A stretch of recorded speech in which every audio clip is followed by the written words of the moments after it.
Kleptocats had that kind of that IP extension factor that we've actually, utilized. So, I mean, Kleptocats has spawned a series of plushies by Funko.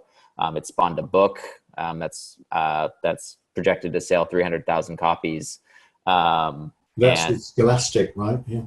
Yeah, with Scholastic. So that's headlining the book fairs all over the U.S., which is really cool. I mean, it's pretty cool. And one of the things we do think about now, and it's really not our core business, but we do think about the brand extension of IPs as we make them. So, can they potentially extend outward? Because, sometimes you want to increase the long tail revenue, and that doesn't necessarily just mean digital revenue. It could come from somewhere else.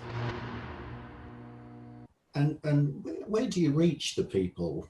Because I always think, like, all the stuff I've done really is on console, PC, where I know I can get a bigger budget and, hopefully reach a lot of people. And I always get frightened. I have done mobile stuff, but I get frightened on, like, the lack of shelf space, if you like. You've just got a few centimeters to work with on the screen. How do you attract people to see your games? How do you reach them?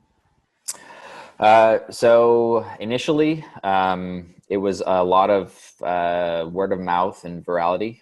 We were able to get features for Kleptocats, not even necessarily great ones, but it happened to have that kind of that X factor that people wanted to share. We are the biggest mobile game publisher and developer in Mexico. And in that sense, we also are able to speak to our reps in Mexico. And that gives us kind of a leg up on necessarily, being the 30th biggest developer in the USA, which I think is, and even though the US is a much bigger market, obviously it's a very crowded market on the business side as well. But Apple and Google hold so much power right now in terms of what games they promote and what games they don't promote. So you really want to try and, if you're trying to put out a game and you don't have a solution in mind for how to get that exposure, you should either figure that out pretty quickly, find a partner that has some sort of access, because it's important, because that's a big thing, a big, free, basically, service to get users. And we don't really buy users. It's something, going back to what I said about the analytics we do and don't focus on.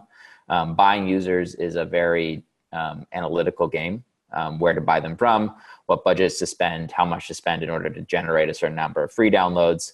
And that's something we've chosen just to not focus on for the moment. And that will probably change in the future. But for right now, we'd rather focus on game development and getting more games out, more better games, rather than necessarily how to buy users.